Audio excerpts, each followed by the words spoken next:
बच्चों, आज हम पढ़ेंगे संधि।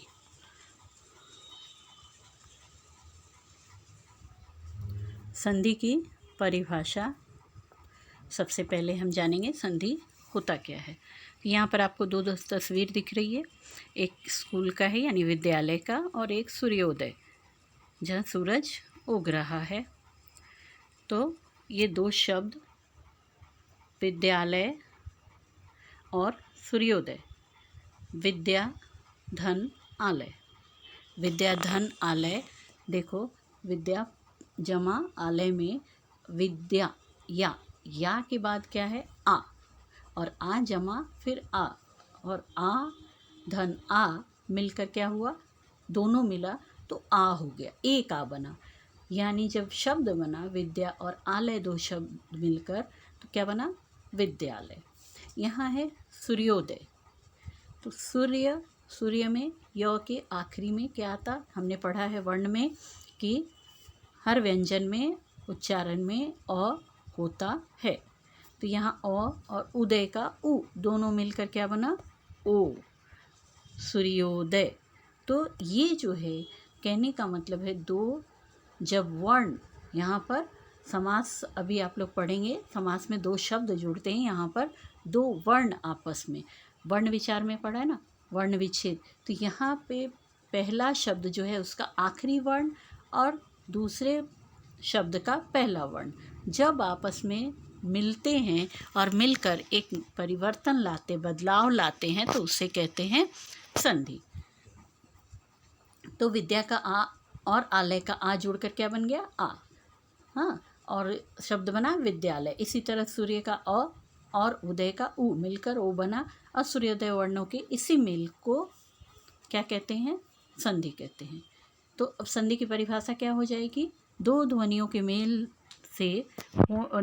के मेल होने पर उनमें जो परिवर्तन आता है उसे कहते हैं संधि, यानी शब्द में जो परिवर्तन आता है।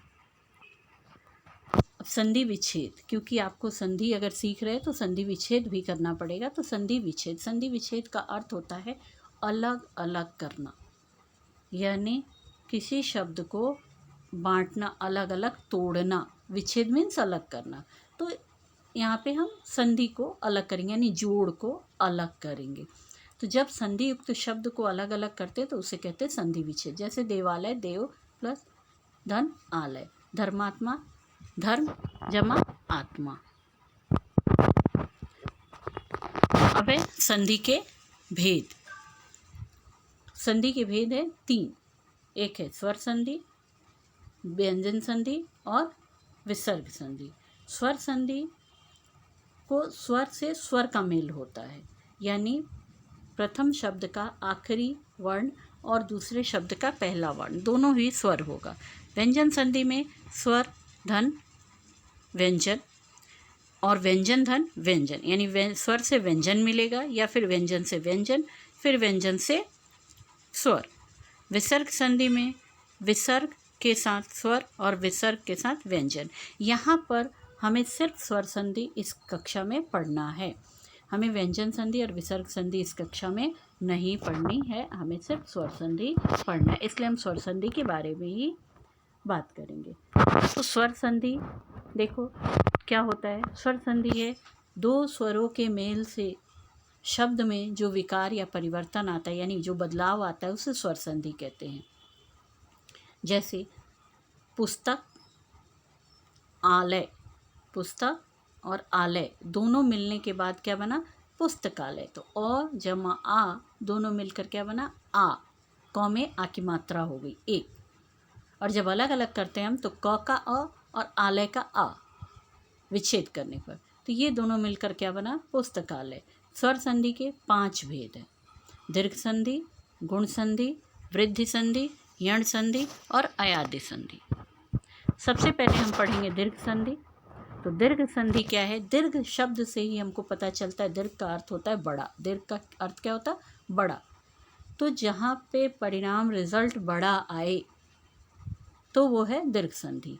तो यहाँ पर हम देखते हैं कि दीर्घ संधि में होता क्या है, समान स्वरों के बीच होने वाली संधि दीर्घ संधि कहलाती है। यानी समान स्वर, यानी एक जैसे एक जैसे स्वर जब आपस में मिलते हैं तो उसे कहते हैं स्वर संधि।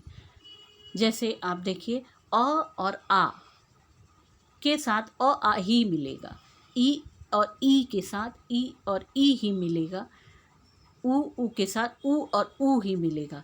यानी अ के साथ आ मिले या फिर अ के साथ अ मिले, आ के साथ आ मिले या आ के साथ अ मिले, मतलब ये मिलेंगे समान स्वर ही आपस में।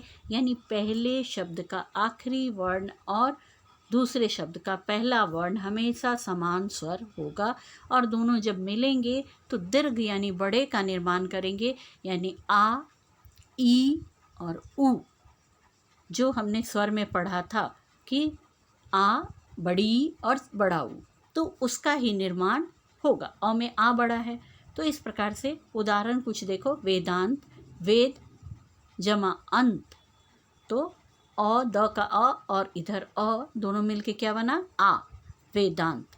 रेखांश, रेखांश का आ और अ मिलके बना आ।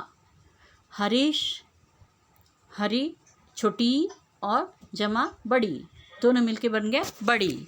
भानुदय, तो यहाँ पर पहले भानु में छोटा ऊ है और उदय में भी छोटा ऊ है, और दोनों छोटा छोटा ऊ मिलके क्या बन गया, बड़ा ऊ। यानी निर्माण हर जगह दीर्घ हो रहा है, इसलिए यह दीर्घ संधि है। अब हम कुछ दीर्घ संधि के उदाहरण देख लेते हैं। हिमालय, हिम धन आलय, यहाँ भी बड़े का निर्माण। महात्मा, महाधन आत्मा। परीक्षार्थी, परीक्षा धन अर्थी। कविंद्र, कवि धन इंद्र। नदीश, नदी धन ईश। लघुत्तर, लघु धन उत्तर। भुर्जा, भू धन ऊर्जा, भूर्जा। धन्यवाद।